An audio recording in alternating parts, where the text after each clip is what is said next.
Olá! Talvez você já tenha se perguntado o que é uma partícula fundamental da natureza.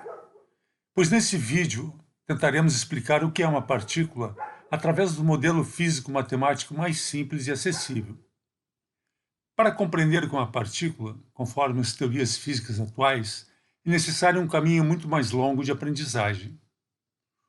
Nosso objetivo é motivar o assunto contando um pouco da sua história para expor algumas ideias e algumas técnicas e que induzam a dualidade onda versus partícula existente na natureza e que ajudem a compreendê-la.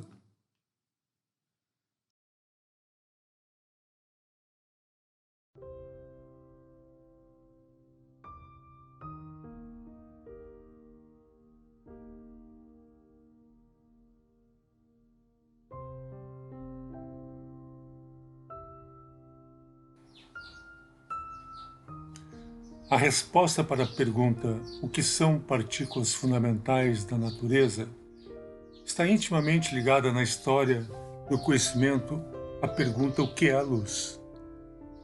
Também está relacionada à história da evolução das indagações e das técnicas desenvolvidas através dos anos, as quais nos conduziram até o estágio atual de compreensão sobre a luz. Nossa civilização dominou os fenômenos eletromagnéticos. Com isso, transformou a revolução industrial que iniciou baseada em motores movidos a vapor e evoluiu para motores elétricos, muito mais eficientes. E também transformou a vida nas cidades, trazendo mais conforto para os lares. São inúmeras as vantagens advindas desse conhecimento no passado e no presente, e possivelmente será no futuro, para substituirmos a matriz energética atual, abandonando as fontes poluidoras baseadas em combustível fóssil por fontes que sejam menos agressivas ao meio ambiente.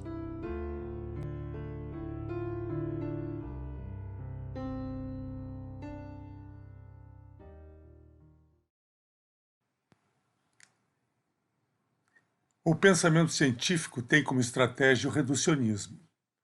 Na busca pela compreensão dos aspectos mais fundamentais, aqueles capazes de explicarem os fenômenos que observamos, nos deparamos com revelações e surpresas. A história da ciência mostra que esses momentos são ricos em epifanias que borbulham de um caldeirão de conhecimento e esforço. De acordo com Demócrito de Abdera, que viveu entre 460 e 370 a.C. na Grécia Antiga, tudo o que existe é composto por elementos indivisíveis chamados átomos.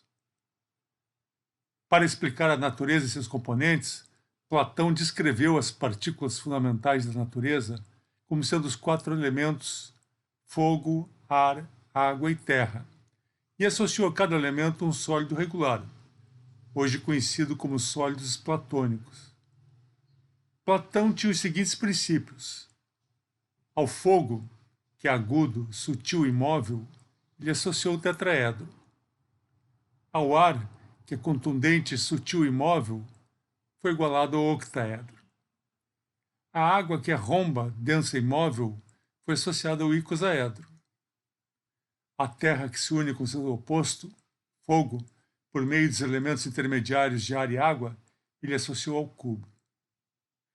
E no final, ao universo, que é o elemento que constitui os céus, ele associou o dodecaedro, o sólido mais complexo. A descrição da natureza composta por átomos, seguindo a ideia de Demócrito, teve grande sucesso ao organizar os elementos químicos conhecidos conforme as suas propriedades. Essas ideias foram desenvolvidas por diversos cientistas e culminaram com a publicação da tabela periódica de Dmitri Mendeleev em 1871. Em 1896, o físico britânico Joseph John Thomson descobriu a partícula subatômica elétron. A partir de então, muitas outras partículas foram descobertas, algumas elementares. A busca por uma classificação dessas partículas a partir de conceitos fundamentais que unam harmoniosamente a observação experimental e a previsão teórica é uma busca da física visando descrever o universo. A compreensão e o domínio tecnológico sobre essas partículas tem resultado em avanços para o conhecimento humano com grandes reflexos na sua vida diária. Na matemática, O conjunto de ideias e técnicas desenvolvidas pelos modelos são inúmeras e fazem parte da riqueza do pensamento humano. Partícula, no sentido lexicográfico, significa um corpúsculo, uma pequena parte. No sentido físico, motivaríamos a compreensão de que uma partícula é a menor vibração possível de um campo quântico relativístico.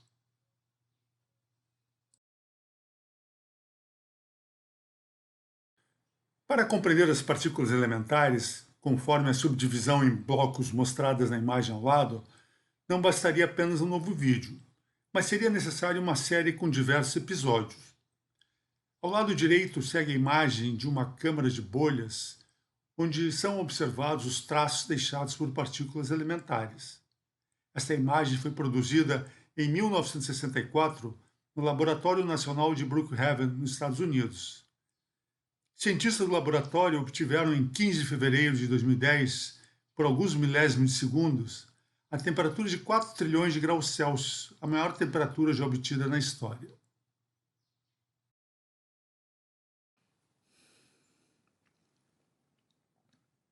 A nossa abordagem sobre os aspectos fundamentais da natureza será apenas sobre as radiações eletromagnéticas e sobre a luz. Esses dois itens foram responsáveis pela investigação em escala atômica, o que gerou a descoberta de novas leis e de novas dinâmicas não perceptíveis na escala das nossas percepções. Essas investigações permitiram que ao nosso conhecimento fossem incluídas novas ideias e novas tecnologias.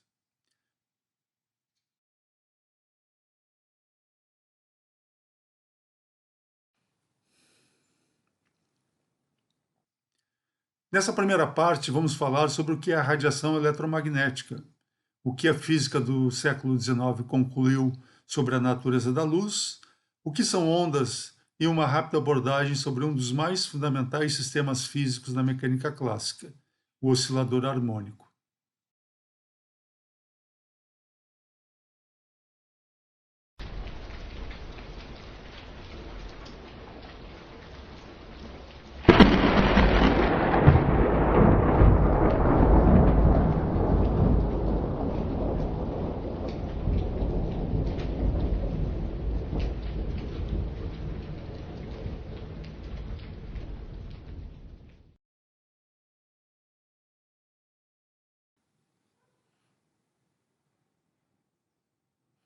Em 1861, o físico matemático escocês James Clerk Maxwell publicou um trabalho revolucionário no qual ele mostrou que o campo elétrico e o campo magnético se comportam matematicamente como ondas.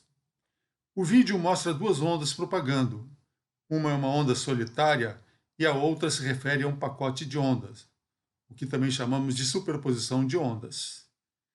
Para entendermos ondas, será necessário respondermos as seguintes questões: como as ondas são descritas na física matemática? E quais são os parâmetros que definem uma onda?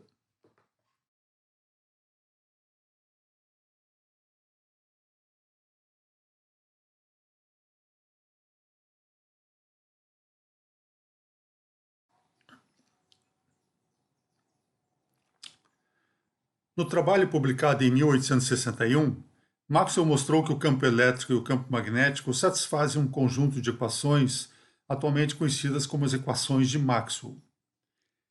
Como consequência das equações obtidas, Maxwell mostrou que os campos elétricos e magnéticos são ondas que viajam com a velocidade de 300 mil km por segundo. A velocidade de uma onda depende apenas do meio no qual ela viaja. Chama a atenção para o fato de que existem diversos tipos de ondas.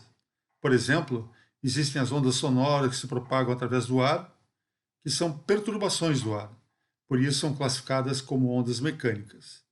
No caso dos campos elétrico e magnético, nos referimos como radiação eletromagnéticas, e que abreviaremos como REM, e são capazes de propagarem-se no vácuo. Ou seja, uma REM não precisa de um meio para se propagar.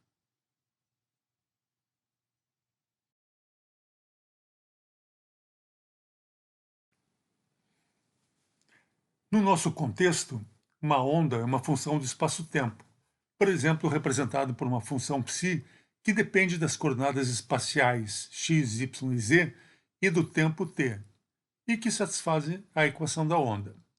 Observem que a velocidade c da onda compõe a equação. Maxwell propôs que uma radiação eletromagnética é uma onda viajando a velocidade c igual a 300 mil km por segundo, após demonstrar que os campos elétricos e magnéticos satisfazem a equação da onda. Uma observação fundamental é que a velocidade da onda depende exclusivamente do meio na qual ela se propaga.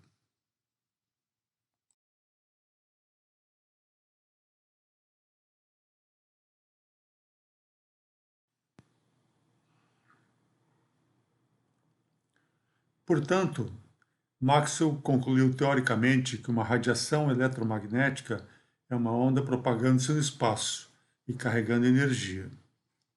De fato, são pacotes de ondas formados pela superposição de ondas tendo diferentes comprimentos de onda. Em 1887, Hertz produziu ondas de rádio em laboratório, comprovando o que a teoria de Maxwell previu.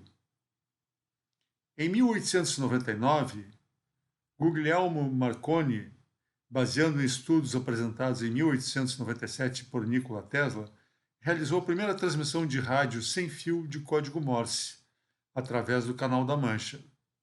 Em 1901, ele fez uma transmissão através do Atlântico Norte. O sinal foi emitido da Inglaterra e atingiu o Canadá. Em 1909, 1.700 pessoas foram salvas de um naufrágio graças ao sistema de radiotelegrafia de Marconi.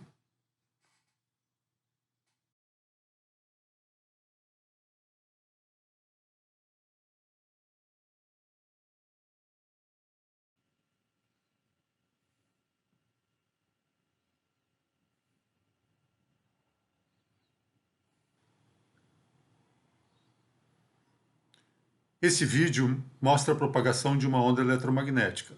Observamos que o campo magnético e o campo elétrico propagam-se através de planos ortogonais e numa mesma direção.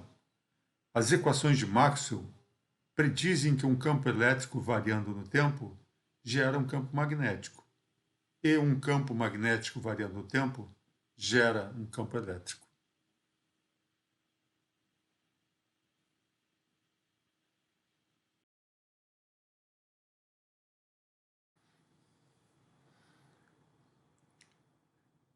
Ao escolher uma estação de rádio, para sintonizá-la, temos que mover o indicador do rádio para a frequência da estação escolhida. Frequência e comprimento de onda são dois parâmetros fundamentais associados a uma onda eletromagnética. A todo número real, podemos associar um comprimento de onda, e a esse conjunto de valores denominamos espectro de radiação eletromagnética. Conforme mostra a imagem, o espectro é subdividido em algumas classes. No centro, podemos ver o espectro de luz visível, que são as ondas eletromagnéticas que percebemos com a nossa visão. À direita do espectro visível, temos as ondas infravermelhas, as microondas, as ondas de rádio FM e AM, e as ondas longas. À esquerda do espectro visível, temos a região ultravioleta, os raios X e os raios gamas. Podemos ver do espectro que, de acordo com o comprimento de onda, as ondas têm diferentes aplicações. No caso das ondas FM, elas são mais eficientes para transmitir dentro do perímetro de uma cidade. Já as ondas AM são mais eficientes para transmissões a longa distância. O espectro localizado à esquerda do espectro visível encontram-se as ondas que têm aplicações na medicina. Por ter um comprimento de onda pequeno, elas sofrem menos com interferência de obstáculos. Essas ondas podem atingir o nosso material genético e, por isso, são ondas perigosas para a saúde, como os raios de sol do meio-dia. No entanto, são excelentes para esterilizar equipamentos.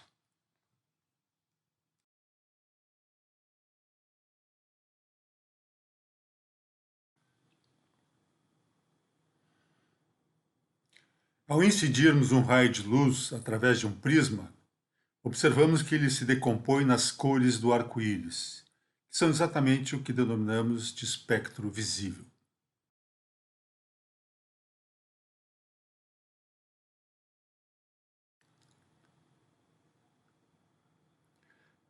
No século XIX, os físicos sabiam que um corpo carregado com carga elétrica e que esteja sujeito a uma aceleração emite uma radiação eletromagnética. Esse fenômeno é de suma importância.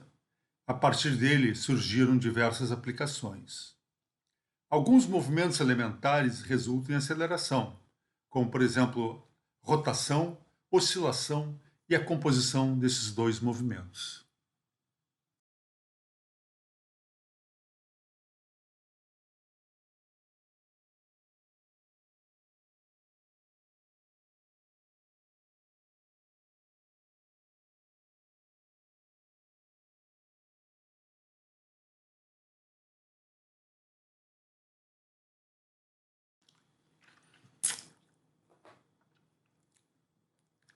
Visando compreender as consequências de uma radiação eletromagnética, é importante pensar no modelo no qual um elétron acelerado age como se fosse um oscilador harmônico.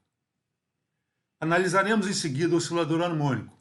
Veremos que um corpo preso a uma mola que não se encontra em repouso está sujeito a uma força, logo sujeito a uma aceleração. Portanto, se o corpo estiver carregado, ele emitirá a radiação eletromagnética.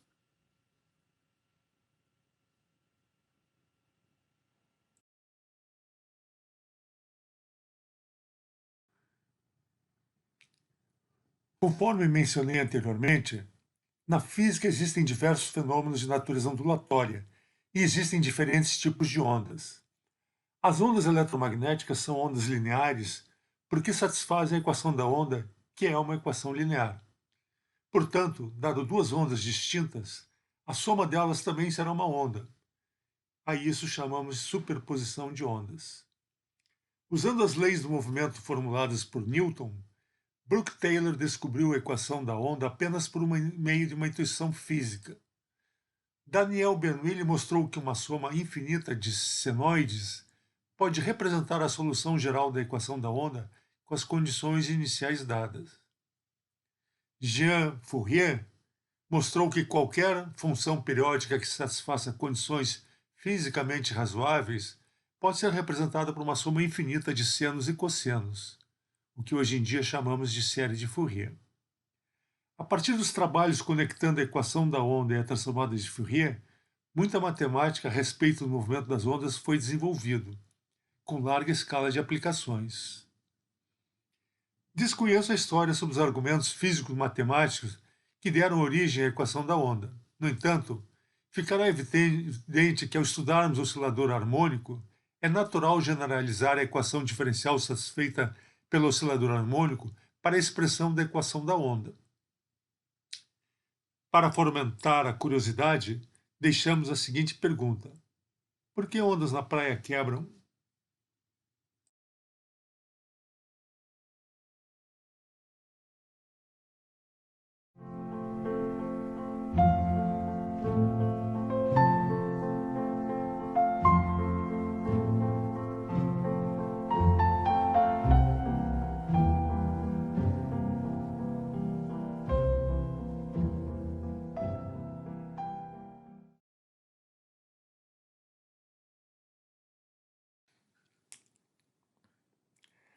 A distinção entre o claro e o escuro que vemos durante o dia e a noite é uma questão abordada desde a antiguidade. Na Bíblia, temos a seguinte citação nos versículos 1, 3 a 25, no capítulo Gênesis, quando se refere ao momento da criação do universo, e quando Deus disse: haja luz, e houve luz. E viu Deus que era boa a luz, e fez Deus separação entre a luz e as trevas. E Deus chamou a luz dia, e as trevas chamou noite. E foi a tarde e a manhã, o primeiro dia.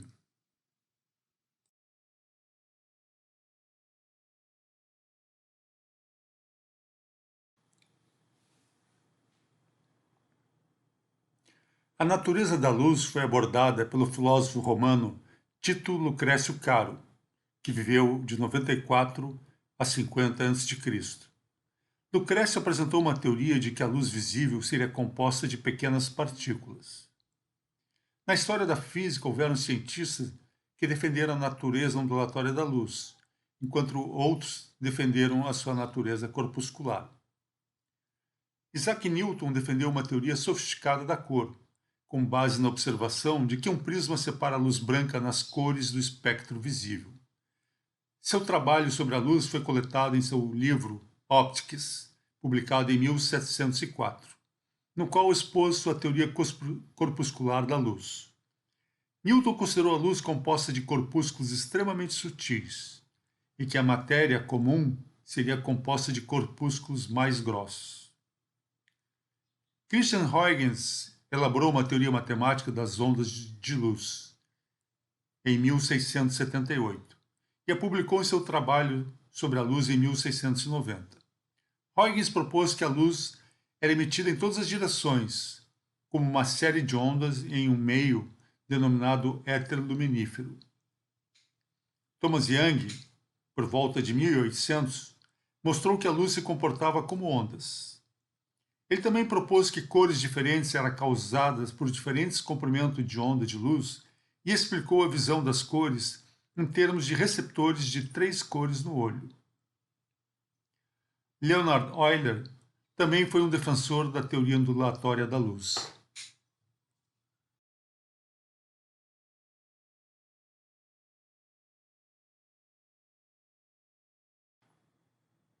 A observação da decomposição da luz branca no espectro de radiação eletromagnética visível é um fato notável. Se revertermos o processo, observamos que a luz branca nada mais é do que a superposição de todas as outras radiações eletromagnéticas do espectro visível. As fontes naturais de luz podem ser classificadas em termoluminescentes e luminescentes. As fontes termoluminescentes são aquelas que emitem luz em razão de algumas excitações térmicas, como por exemplo um carvão aquecido em brasa. Já a luminescência são aqueles processos de emissão de luz motivados por algum tipo de excitação, que não seja excitação térmica. Entre os processos de luminescência, podemos destacar a fotoluminescência, que é responsável pela fluorescência e a fosforescência, a bioluminescência e a biofosforescência.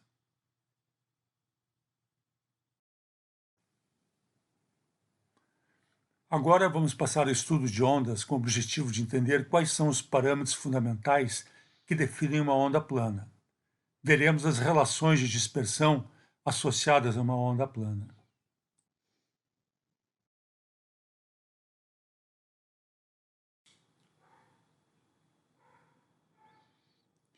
Sabemos que as funções trigonométricas descrevem fenômenos oscilatórios. Assim, vamos considerar uma onda conforme a função y de xt. E vejamos como ela se comporta prestando atenção ao vídeo. O vídeo mostra o gráfico da função y de xt. Observamos 2 parâmetros fundamentais da onda, o comprimento de onda assinalado em vermelho e a amplitude assinalada em verde. Observamos que a amplitude, no caso, pode depender do tempo, enquanto que a função trigonométrica cosseno depende apenas da posição x. Essa onda é denominada de onda estacionária.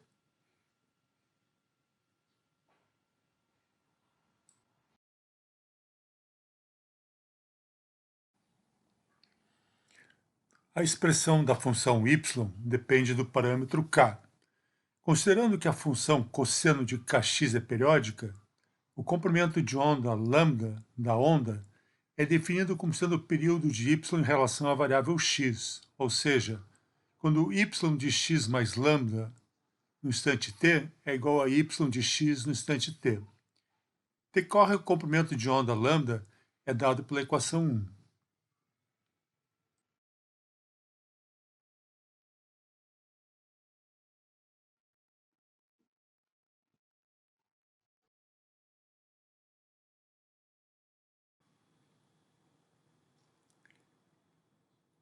Assim, podemos escrever y em função do comprimento de onda lambda. Como estamos trabalhando com física, é importante a questão da dimensionalidade das quantidades envolvidas. A isso denominamos análise dimensional. Na matemática, descuido com a análise dimensional, uma vez que as grandezas são apenas números. Na física, a análise dimensional é fundamental. Na função y, o ângulo é medido em radianos. Assim, x e lambda são medidos em metros.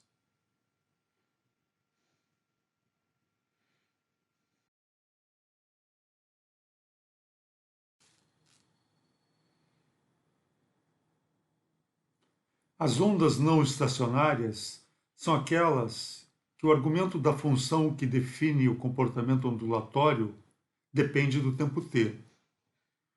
Assim surge um novo parâmetro ômega, cuja dimensionalidade é radianos por segundo. Agora vejamos o gráfico de uma onda y de xt, na qual x é fixo. No gráfico, a amplitude e ômega estão fixos. Apenas o tempo varia. Observem o ponto J em vermelho se deslocando.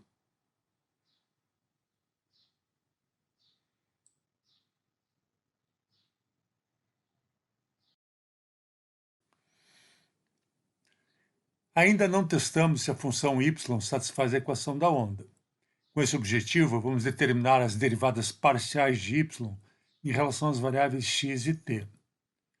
Após derivarmos duas vezes em relação ao tempo, obtemos a equação A. E após derivarmos duas vezes em relação a x, obtemos a equação B.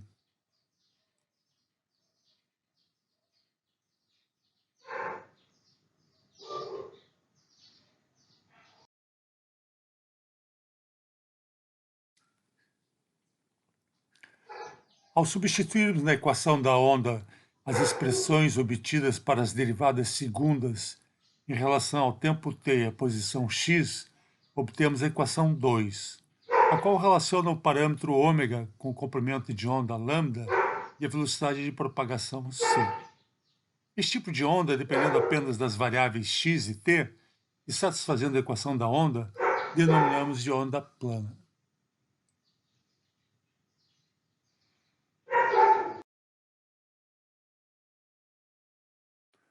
A função y depende dos parâmetros a, lambda e ômega. O parâmetro lambda, relativo ao comprimento de onda, mede a distância entre os picos da onda. O período t da onda corresponde ao tempo necessário para que ela percorra a distância entre dois picos consecutivos, considerando que a sua velocidade de propagação seja c. A frequência da onda é o inverso do período. A frequência nos dá o número de picos por unidade de tempo.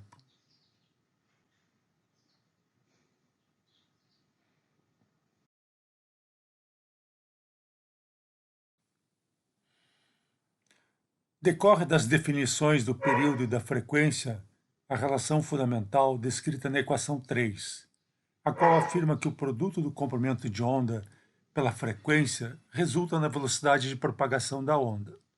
Essa relação desempenha papel de relevada importância para os nossos objetivos. Segue das equações 2 e 3 que a frequência determina o parâmetro ômega, conforme a equação 4.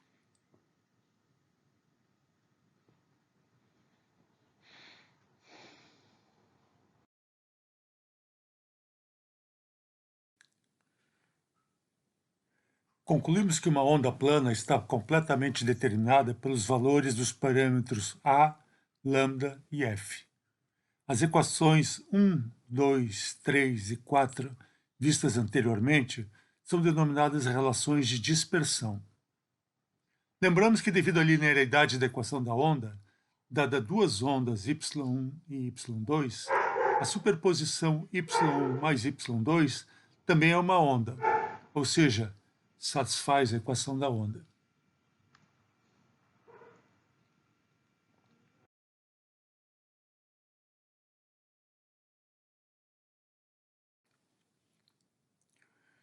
Nesse vídeo, podemos visualizar a dependência da onda y em função dos parâmetros a, lambda e f.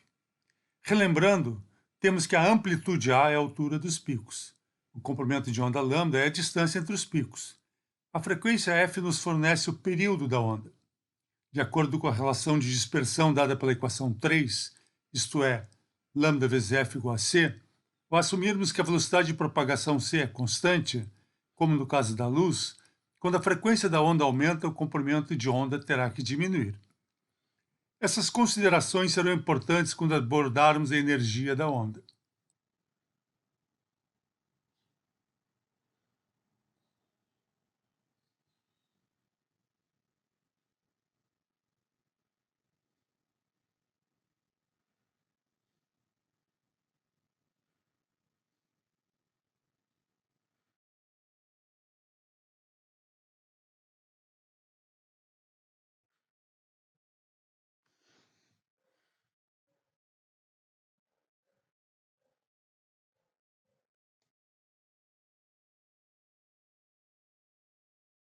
Agora vamos estudar um dos sistemas físicos mais simples e mais fundamentais, o oscilador harmônico.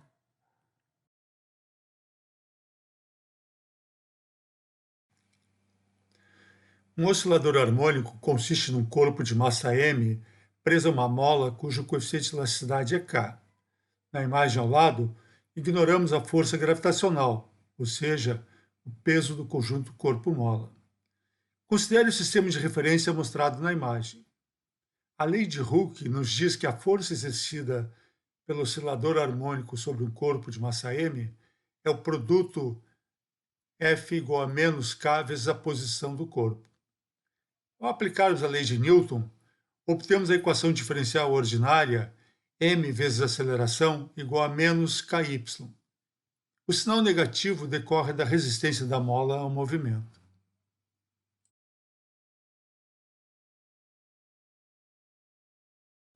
Reescrevendo a equação e assumindo que no instante t igual a zero o corpo encontra-se na posição y igual a A com velocidade nula, ou seja, as condições iniciais são y de zero igual a A e y ponto de zero igual a zero, então a solução da IDO é y de t igual a A cosseno de ômega t, onde ômega é a raiz quadrada do quociente k sobre m.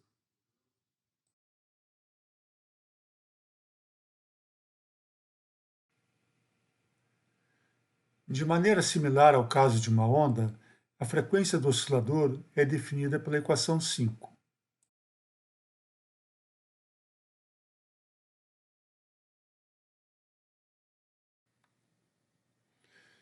Voltamos a enfatizar que um elétron vibrando deve ser considerado como um oscilador harmônico.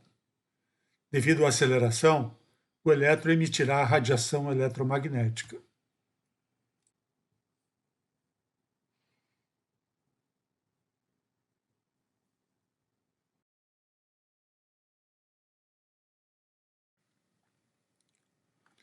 A similaridade entre a solução da onda plana e a solução do oscilador harmônico torna-se intuitiva no vídeo desse slide. Observe que os pontos oscilando sobre o eixo y correspondem ao movimento de oscilador harmônico. Esses pontos são a projeção do ponto sobre a onda, o qual está se deslocando com o tempo. A onda no vídeo corresponde à radiação eletromagnética emitida pelo elétron vibrando.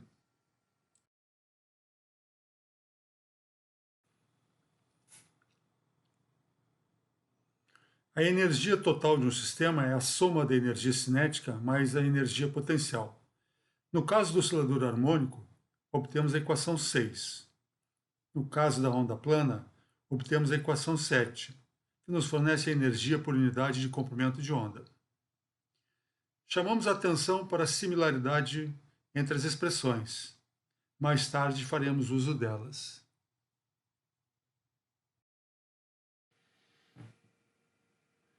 Agora vamos considerar a equação da onda não homogênea com um termo proporcional a π do lado direito da igualdade.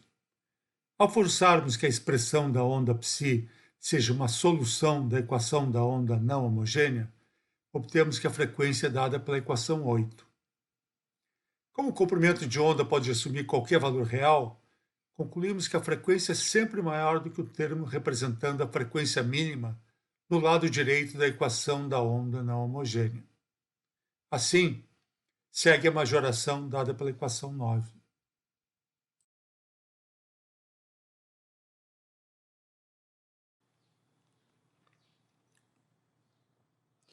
As ondas de radiação eletromagnética executam funções essenciais no cotidiano da vida moderna. O domínio científico e tecnológico resultou em um enorme desenvolvimento socioeconômico. sem precedentes na história da humanidade. Atualmente, diversas tecnologias decorrentes da aplicação das radiações eletromagnéticas estão sendo substituídas por tecnologias que usam a tecnologia digital, a qual também depende das radiações eletromagnéticas. No final do século XIX, o sucesso da teoria eletromagnética resultante das equações de Maxwell era indiscutível. Nessa época, havia a crença de que a física estava pronta para explicar os diversos fenômenos a partir das leis de Newton para a mecânica e a teoria de Laplace sobre a mecânica celeste. No entanto, alguns fenômenos não encontraram na teoria ondulatória o amparo teórico. Muito pelo contrário, mostravam comportamentos adversos ao previsto pelas teorias disponíveis.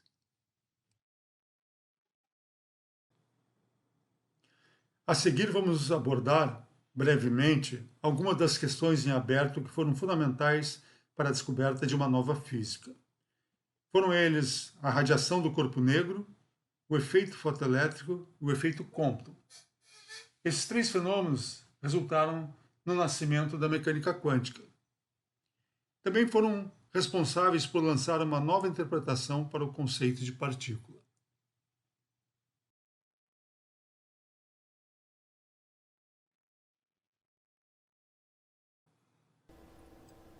Físicos experimentais, assim como qualquer cidadão comum, sabiam que um corpo começa a irradiar luz conforme é aquecido. Por exemplo, um pedaço de carvão numa churrasqueira. No vídeo, observamos uma bola e um pedaço de metal aquecidos. Por instinto, sabemos que a bola se encontra numa temperatura mais alta do que o pedaço de metal.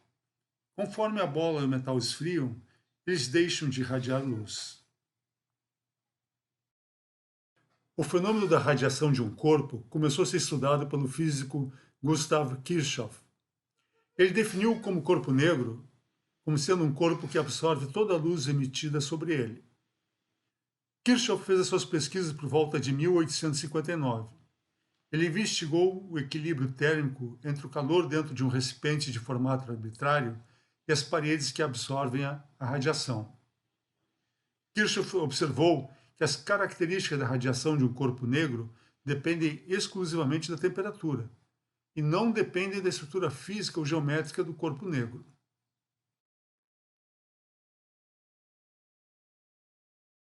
A visão infravermelha ou visão noturna é bem conhecida por detectar o calor emitido pelos corpos na escuridão.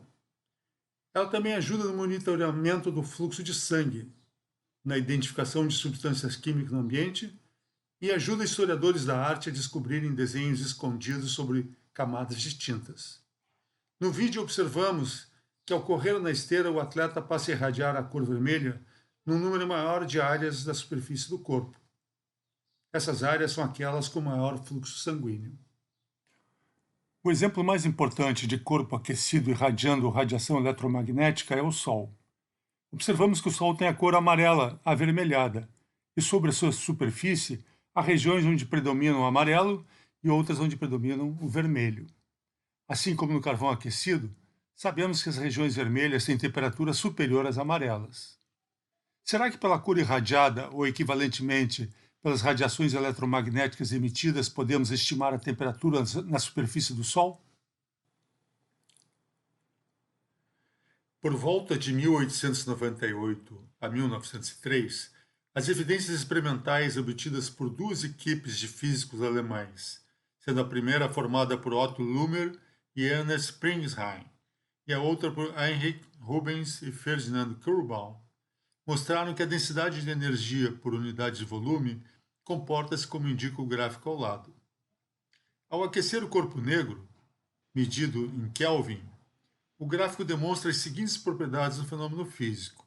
Primeiro, conforme a temperatura aumenta, a densidade de energia tende a zero, quando o comprimento de onda torna-se muito grande. Segundo, conforme a temperatura aumenta, a densidade de energia tende a zero, quando o comprimento de onda também tende a zero. Terceiro, o valor máximo da densidade de energia aproxima-se de zero conforme a temperatura aumenta.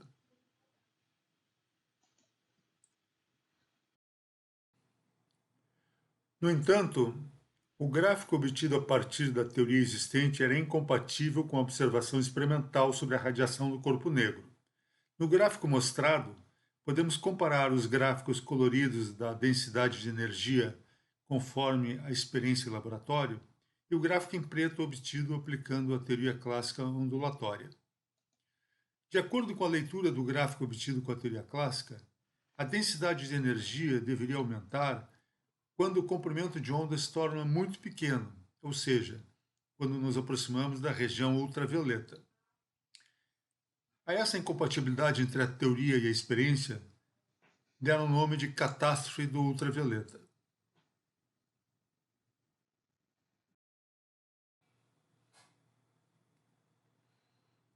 Em 1900, Max Planck, um físico alemão, resolveu o problema da catástrofe do ultravioleta propondo um modelo alternativo no qual ele assumiu que elétrons oscilando emitem pacotes de energia que ele denominou quantas e que são proporcionais a valores inteiros da frequência, isto é, a energia n é igual a um múltiplo inteiro de h vezes f, onde h é chamada constante de Planck.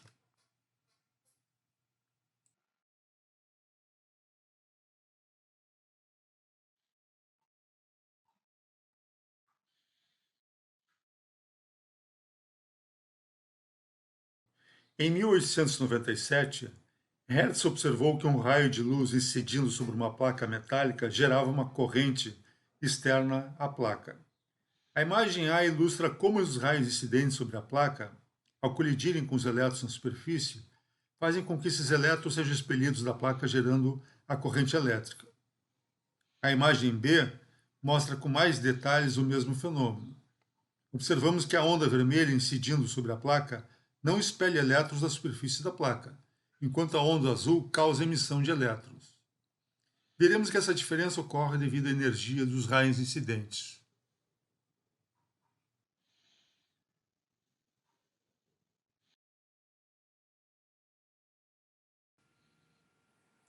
Nesse vídeo, o experimento demonstra a emissão de elétrons devido à incidência de um raio ultravioleta sobre uma placa de zinco. Observe que as folhas dentro do vidro se encontram afastadas. Isso porque foram previamente carregadas tendo excesso de elétrons. Ao aproximar a lâmpada com luz ultravioleta acesa, as folhas se aproximam, o que significa que perdem elétrons. Como o efeito fotoelétrico funciona? Observem que quando um quanto é emitido pela lâmpada ultravioleta colide com o átomo de zinco, um elétron é emitido. Dessa forma, os elétrons em excesso são emitidos e as folhas ficam descarregadas, tornando-se eletricamente neutras. Consequentemente, elas se aproximam da posição de equilíbrio. Em 1897, Thomson descobriu que os raios catódicos não são ondas eletromagnéticas, mas compostos de partículas 1.800 vezes mais leves que o átomo de hidrogênio. Portanto, são partículas subatômicas. Os trabalhos de Thomson e de Millikan mostraram que a massa do elétron é da ordem de 10 a menos 28 gramas e a carga elétrica é da ordem de 10 a menos 19 coulomb. Em 1905, Albert Einstein explicou o fenômeno fotoelétrico usando os quantas introduzidos por Max Planck quando explicou a catástrofe do ultravioleta. Assim, Einstein assumiu que um feixe de luz não é uma onda que se propaga através do espaço, mas uma coleção de fótons. Foi então que os quantas de Planck receberam o nome de fótons. É simples aceitar a natureza corpuscular do elétron, porque ele tem massa e pode ser acelerado, assim como um corpo na mecânica clássica. Um fóton é menos intuitivo, pois não tem massa e nem pode ser acelerado.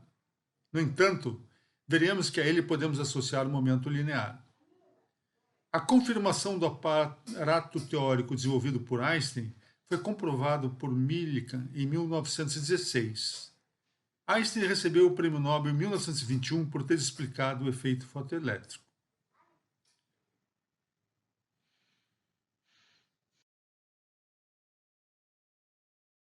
Uma observação complementar é que Philipp Leonard foi o orientador de Mileva Maric Einstein, esposa de Einstein, que também era física.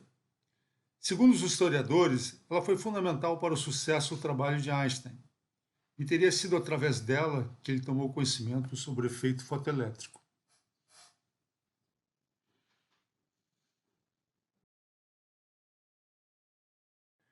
Após os trabalhos de Max Planck e Albert Einstein, as evidências teóricas criaram especulações sobre a natureza corpuscular da luz. Foi então que Arthur Compton deu a explicação ao conhecido deslocamento Compton, confirmando a impossibilidade de ignorar esse novo ponto de vista corpuscular para as radiações eletromagnéticas.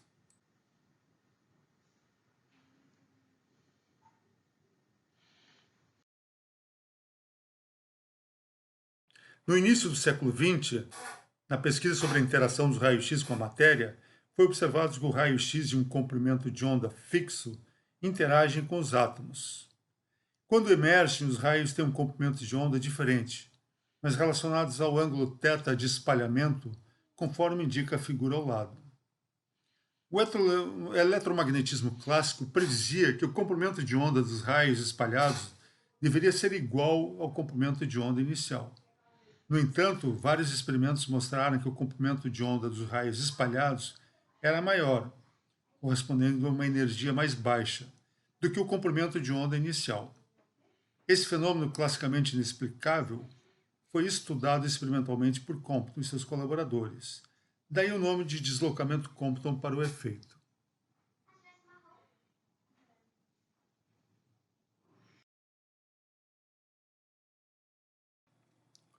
O efeito foi importante por mostrar que a luz não podia ser explicada meramente como um fenômeno ondulatório. Para explicar o espalhamento, Compton assumiu que a luz age como se fosse constituída de partículas. O experimento realizado de Compton convenceu os físicos de que a luz pode agir como uma corrente de partículas cuja energia é proporcional à frequência. A explicação do deslocamento dada por Compton é que no material alvo, no caso o grafite, os elétrons de valência estão fracamente ligados nos átomos e se comportam como elétrons livres. Compton presumiu que a radiação de raio-x incidente é um fluxo de fótons. Um fóton que entra nesse fluxo colide com um elétron de valência no alvo de grafite. No curso dessa colisão, o fóton que chega transfere parte de sua energia em momento para o elétron-alvo e deixa a cena como um fóton espalhado. Esse modelo, veremos, explica em termos qualitativos por que a radiação espalhada tem um comprimento de onda maior do que a radiação incidente. Simplificando, um fóton que perdeu parte de sua energia emerge como um fóton com uma frequência mais baixa, ou de forma equivalente, com um comprimento de onda mais longo. No seu modelo, Compton assumiu que fóton e elétron são partículas relativísticas e que a colisão obedece a dois princípios de senso comum.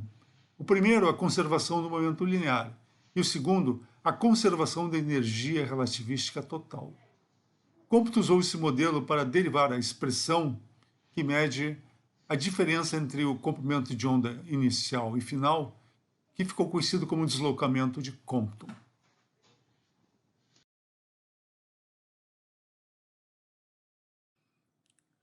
Os fenômenos físicos descritos anteriormente impulsionaram o descobrimento da mecânica quântica.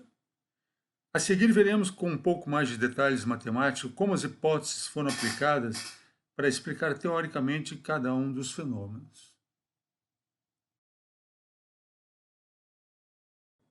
Com o intuito de explicar a catástrofe do ultravioleta, Lord Rayleigh e James Jean, físicos britânicos, aplicaram a teoria eletromagnética de Maxwell e o teorema de equipartição da termodinâmica para entender a radiação do corpo negro.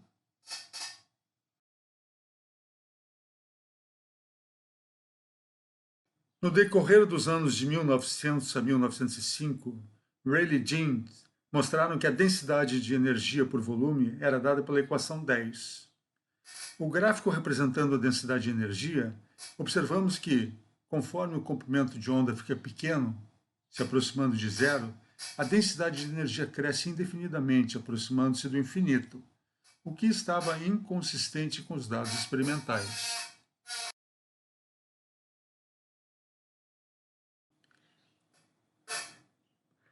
Ao compararmos os gráficos coloridos resultantes dos experimentos realizados e o gráfico em preto da previsão teórica da teoria de Rayleigh-Jean, observamos a discrepância existente quando o comprimento de onda se aproxima de zero. Isso ocorre independentemente da temperatura em que se encontra o corpo. Como os comprimentos de ondas pequenos estão na região do ultravioleta, essa discrepância recebeu o nome de catástrofe do ultravioleta.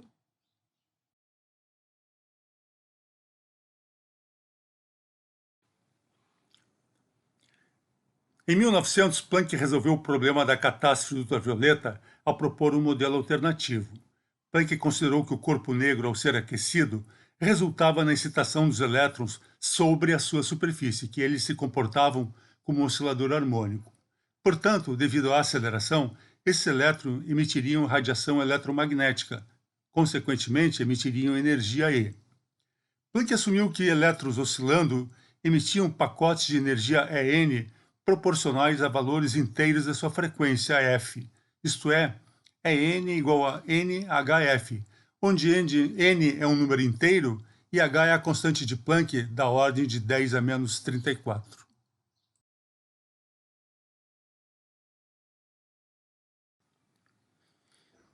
Dessa forma, a emissão de energia não era continuamente proporcional a hf, mas particionada em pacotes múltiplos inteiros de hf. Planck chamou esses pacotes de quantas. Usando a função de distribuição de Maxwell-Boltzmann, ao particionarmos a energia em um conjunto de valores E1, E2 e I, e considerarmos o sistema em equilíbrio térmico a uma temperatura T, a probabilidade de um elétron encontrar-se no nível I de energia é dado pela expressão A abaixo. Logo, assumindo EI igual a I vezes HF, a energia média por oscilador, por elétron com frequência F, é dada pela expressão contida no quadrado em amarelo.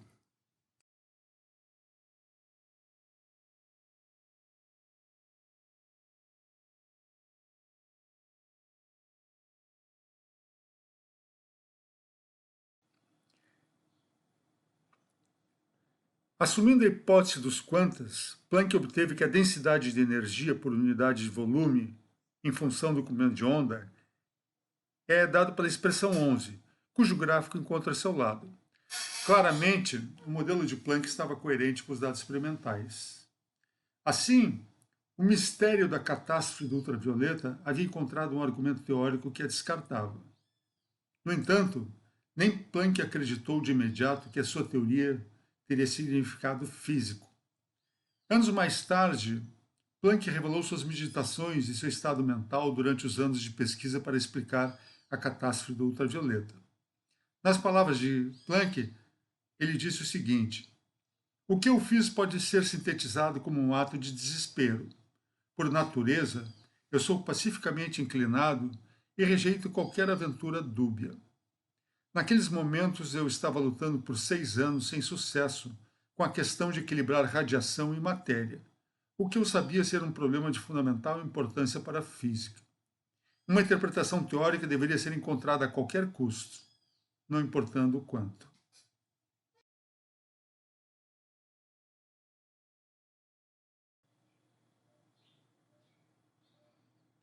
Considerando o que foi dito sobre a radiação de um corpo negro, deixamos a seguinte questão. Observando a cor do Sol, diga qual a temperatura na superfície do Sol.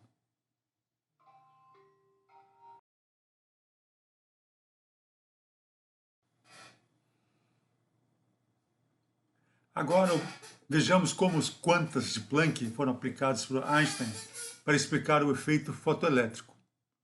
Observamos no vídeo que o fóton, ao incidir sobre o elétrico na superfície da placa, resulta na emissão do elétron para fora da placa. Para explicar esse fenômeno, Einstein supôs que a luz emitida sobre a placa é constituída de partículas sem massa, com energia E igual a hf, onde f é a frequência do fóton incidente e h é a constante de Planck. Essas partículas, que correspondem aos quantas definidos por Planck, Einstein chamou de fótons.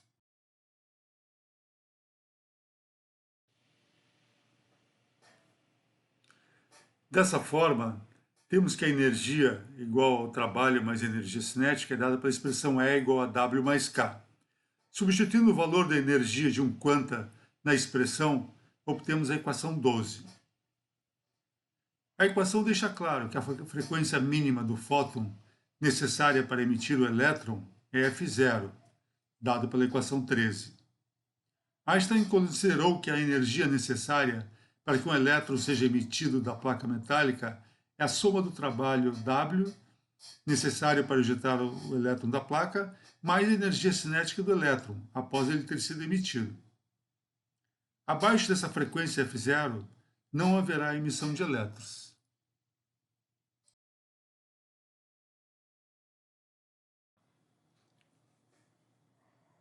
A ideia dos quantas de energia introduzida por Planck e a subsequente aplicação feita por Einstein para explicar o efeito fotoelétrico tornaram-se feitos teóricos inquestionavelmente perturbadores. A aceitação da natureza fotônica da luz veio com o chamado efeito Compton. O efeito é importante por mostrar que a luz não poderia ser explicada meramente como um fenômeno ondulatório. O efeito Compton, espalhamento Compton ou deslocamento Compton é o espalhamento de um fóton por uma partícula carregada, geralmente um elétron, que resulta em uma diminuição da energia, aumento do comprimento de onda do fóton espalhado, tipicamente na faixa de raios X ou de raios gama.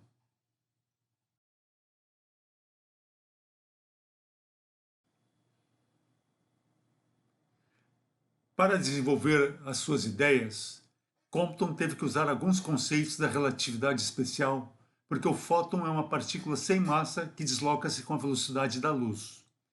Recapitulando a mecânica clássica, regida pelas leis de Newton, a dinâmica de uma partícula livre é determinada pela sua massa m, seu momento linear p e a expressão 14 para a energia E.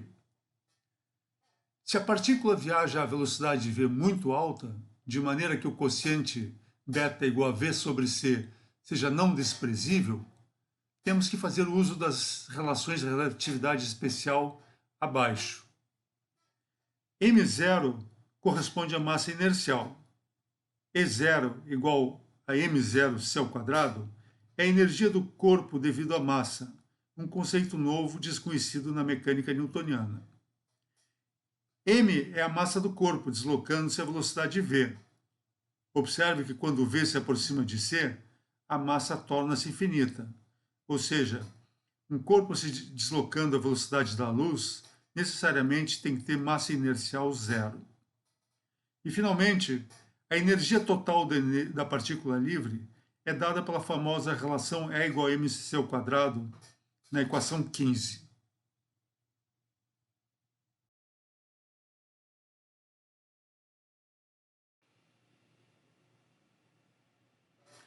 Assim como na mecânica clássica, na relatividade especial, a dinâmica de uma partícula livre também é determinada pela sua massa inercial, o momento linear P e a expressão 15 para a energia. Chamamos a atenção para a situação em que a massa inercial m0 é igual a zero. Nesse caso, nós temos que a energia é o produto do momento pela velocidade da luz, é igual a pc. Também chamamos a atenção para os exercícios descritos abaixo. No primeiro, se a velocidade v é muito menor do que c, ou seja, o coeficiente beta igual a v sobre c é muito próximo de zero, então a expressão 15 da energia se reduz à expressão para a energia no caso da mecânica clássica, 1 meio igual a mv ao quadrado, no caso a energia cinética. O segundo exercício mostra uma relação na relatividade especial entre a energia cinética e o momento.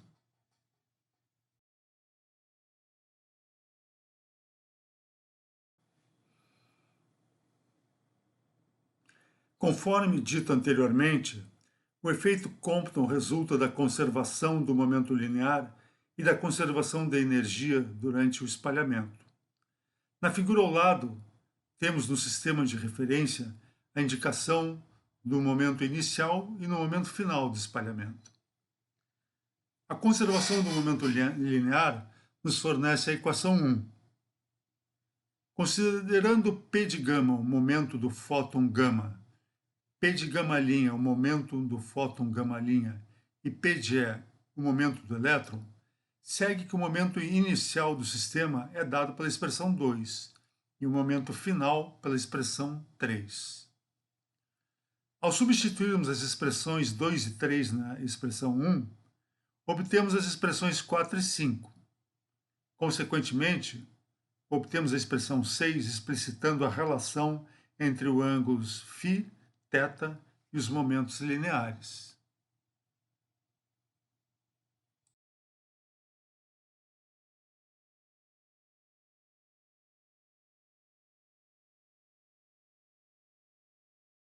Ao elevarmos a relação 4 ao quadrado e substituirmos a relação 6 na relação 4 elevado ao quadrado, obtemos a relação 7. Agora, vamos aplicar a conservação da energia. A energia do fóton gama é igual à energia do fóton gama', mais a energia cinética do elétron após a colisão. Teremos que aplicar novamente a equação 15, vista anteriormente na relatividade especial, aquela que relaciona a energia de uma partícula com seu momento e a sua massa inercial m0. No caso do fóton, a massa inercial é nula. Portanto, a energia do fóton é o produto do momento linear pela velocidade da luz. A equação 9 resulta da conservação de energia e do fato que a energia do fóton é E igual a P vezes C. A relação 10 resulta de elevarmos a relação 9 ao quadrado.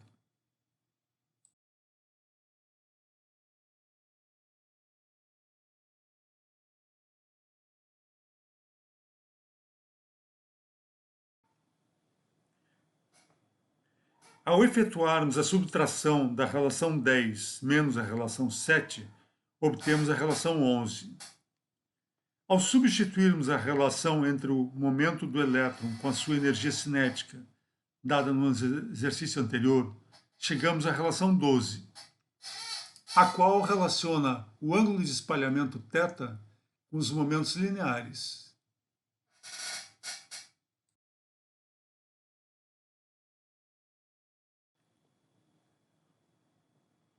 Ao aplicarmos a relação E igual a PC e a condição de Planck E igual a HF sobre a energia de um fóton com frequência F, obtemos a equação 13, a qual nos dá a relação entre o comprimento de onda inicial do fóton gama e o comprimento de onda final do fóton gama', em função do ângulo θ e de uma constante denominada comprimento de onda de Compton do elétron. A relação 13 está de acordo com as evidências experimentais. Portanto, o modelo do espalhamento de Compton explica teoricamente o fenômeno. Deixamos como exercício a determinação do comprimento de onda Compton do elétron.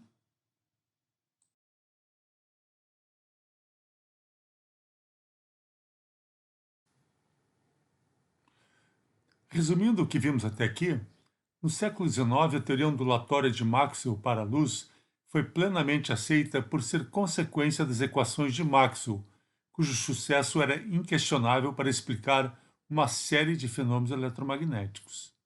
A partir de 1900, a explicação teórica e experimental para a formulação corpuscular da luz entrou no cenário físico e se tornou inquestionável.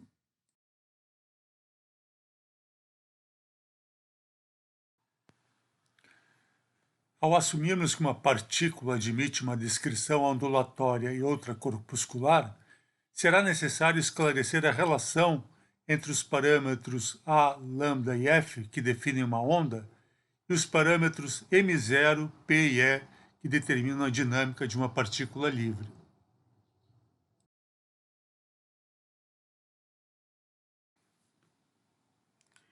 Segue da equação 8 que o quadrado da frequência f é igual ao quadrado da razão da velocidade da luz c pelo comprimento de onda lambda mais o quadrado da frequência mínima. Ao multiplicarmos a expressão obtida pela constante de Planck h, obtemos a relação 14, a qual nos fornece a relação entre a energia E da partícula com o comprimento de onda e a sua frequência mínima.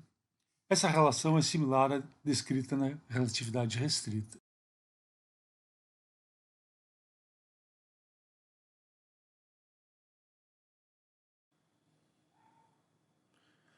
Conforme mencionamos anteriormente, a relatividade especial fornece a equação 15. Ao compararmos com a equação 14, obtemos as relações 16 e 17.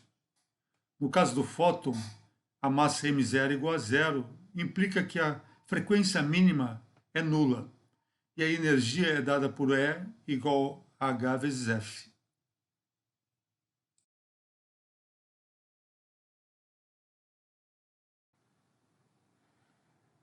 Da relação 17 decorre a famosa relação de de Broglie, que associa todo o corpo a um comprimento de onda lambda. Também resulta a relação 19, a qual nos revela o fato notável de que a massa inercial resulta da frequência mínima. Essas relações nos dão a dependência dos parâmetros de uma onda com os parâmetros da sua interpretação corpuscular. No caso do fóton, cuja massa inercial é zero, temos apenas as relações entre o momento e o comprimento de onda, e a relação entre a energia e a frequência. Dessa forma, chegamos à conclusão de que uma partícula com massa é equivalente à frequência mínima de um campo quântico relativístico. Se a massa for zero, a partícula é equivalente a um campo quântico relativístico, cujo comprimento é dado pela relação 16 e a frequência pela relação de Planck é igual a hf.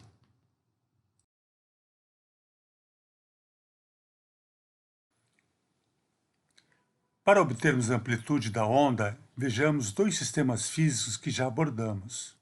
No caso do oscilador harmônico quântico, a energia n é dada pela relação 20. Consequentemente, a amplitude obtida depende de n, o que revela que somente esses valores são admissíveis.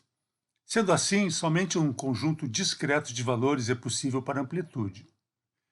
O exemplo mostra que a amplitude obtida para um corpo de massa m igual a 1 grama e frequência f igual a 1 Hz é da ordem de 10 a menos 17 metros, ou seja, é menor do que o raio do núcleo atômico.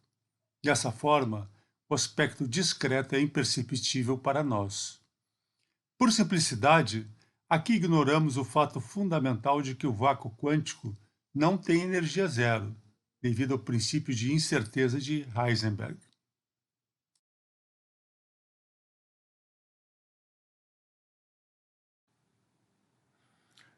No caso da onda quântica, devido à similaridade entre as expressões para a energia, a amplitude é dada pela equação d abaixo, análoga à equação obtida para a amplitude no caso do oscilador harmônico. Afinal, ambos os sistemas físicos se comportam como gêmeos siameses. Em ambos os casos, o conjunto de amplitudes admissíveis é discreto. No entanto, a nós parece contínuo.